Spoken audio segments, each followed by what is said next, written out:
for the introduction, and good afternoon. Well, I'm going to present some recent and old experiments that we've done on biaxial fatigue. And I will, the reason why we were working on biaxial fatigue is because, there is a lot of knowledge, a lot of papers focused on the uniaxial problem. As a consequence, we've got a lot of models and databases of uniaxial behavior, but in reality, most engineering components actually are subjected to multi-axial loading. We've got normally different loads with varying orientation. We've got superposition of residual stresses, and then different loads, like external loads, coming from different directions. So in order to understand that, what we are going to, or in order to try to study this problem, we divided our work in two parts. On the one hand, we are trying to characterize early stage growth of a low carbon steel under a range of biaxial conditions. And then the second part of the study is compare three different critical plane models, which in theory are able to predict the crack orientation at the initiation stage and also the fatigue life. And these are Smith, Watson, Topper, Patelli-Sossi, and Wambra.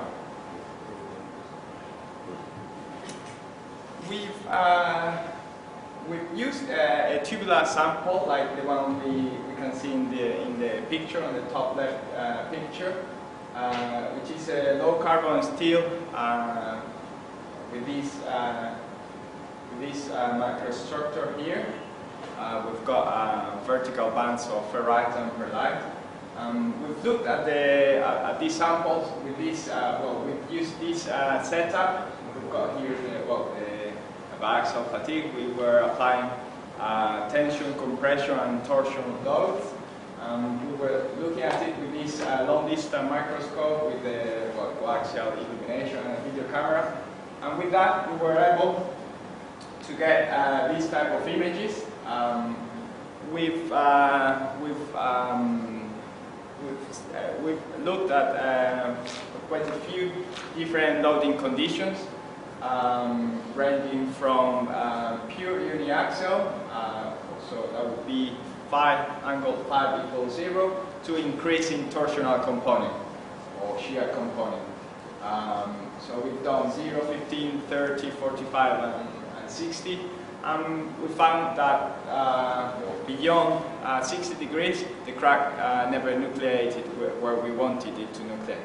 So at the moment we are trying to understand why this happens.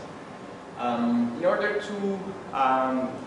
because we've got this long-distance microscope setup, which is focused on a very small surface of the sample. So this one here, and in order to force the crack to initiate at that particular spot, what we did was a small hole on the surface. This is like 150 microns diameter.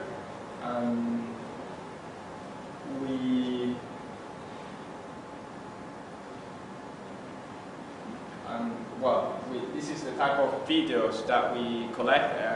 Each of the frames is taking every 25 cycles after.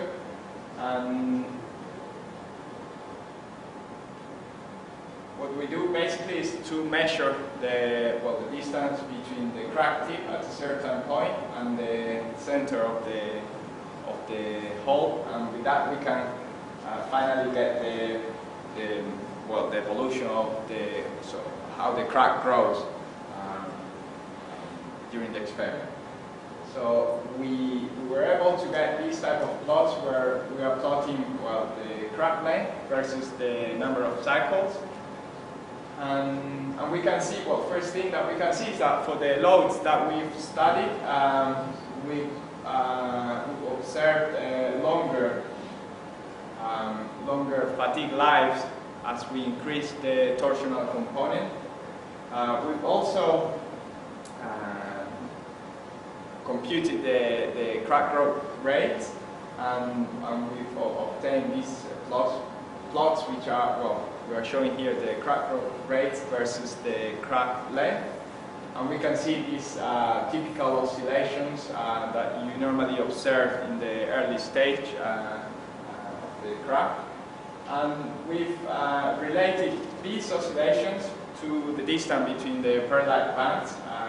We've got, as I said at the beginning, we've got here some white bands, vertical bands, which are the ferrite, and then we also have some vertical bands like this one here, which are the bands in black, which are perlite, which is more resistant, and because of the perlite bands, then we've got these oscillations. We've also compared the distance between this magnitude on average, the oscillation length, and compare that to the distance of the perlite bands, and approximately it corresponds. So that's like an indirect way to validate that what we're doing is more or less correct. We've also tried to see, well, how this acceleration and retardation transients change as we increase the shear component. And since we've got here the logarithmic scale, it is not so easy to see like at first sight. So because of that, we've got this other plot where we have the average.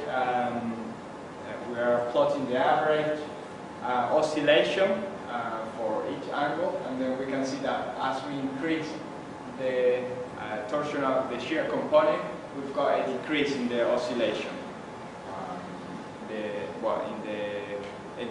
So the oscillation, the acceleration and the retardation transients are smaller.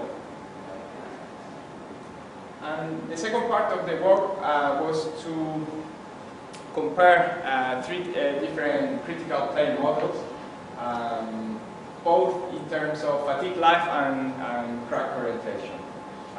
In this case, well, before all the data that I have presented so far was under in-phase loading, and here we did a series of tests under in-phase, and so proportional and non-proportional loading. So we looked at we evaluated the crack orientation, looking at the critical plane according to the different models. And then we also evaluated the damage parameter, and from the damage parameter we obtained the number of cycles to failure. We need to. One of the things that we studied was we were studying the evolution of the model of the damage parameter, and for example, for the Fatemi-Sossi model, we can see that Fatemi-Sossi predicts or says that the critical plane is going to be the one with maximum range of shear strength. So that would be in this loading case, it would be this one here, and which is, as you can see here, is different from the maximum of the Fatemi-Sossi damage parameter, which is the blue curve. Of course, we need to bear in mind that the model gives us an estimation or a prediction of the critical plane at a certain angle, but from a material science point of view, we need to relax a bit this constraint, and we need to look more at a range of angles. And in our case, what we've done was, well, in order to account for homogeneities like dislocations, grain boundaries, and in general microstructure features, we've looked at the range of angles that have a 90% of the maximum shear strength in the case of Frateni's. And doing that, we were able to compare the different models. Before that, we've tried to identify the failure mode of the material, and well, you can see here an SEM micrograph of the fracture surface, and we can see the striations typical from tensile failure mode. Therefore, we thought that a model which works for predominantly tensile mechanism should give better results. Nevertheless, what we've obtained is not always like that. So if we look at the crack orientation, we can see that Smith, Watson, and Topper, which is a tensile mode model, gives actually the best predictions when we apply proportional load, as you can see here. But however, when we move to non-proportional load, the best predictions are given by Fatemi-Sossi. When we look at the fatigue life predictions, again we find that Smith, Watson, and Topper, out of the three models that we were discussing now, Smith, Watson, and Topper gives the worst predictions compared to Brown and Fatemi-Sossi. So we are trying, well, at the moment, we are trying to understand why we've got these differences. Finally, I would like to conclude saying that we've shown a methodology based on image processing for characterizing short cracks and a range of biaxial conditions. And we've compared three critical plane models, which are Smith, Watson, Topper, Fatemi-Sossi, and Brown, in terms of in terms of performance in predicting crack orientation and fatigue life. And we found that apart from the proportional case, apart from crack orientation prediction in proportional loading, Fatemi-Sossi gives the best predictions in the rest of the cases. Thank you very much for your attention.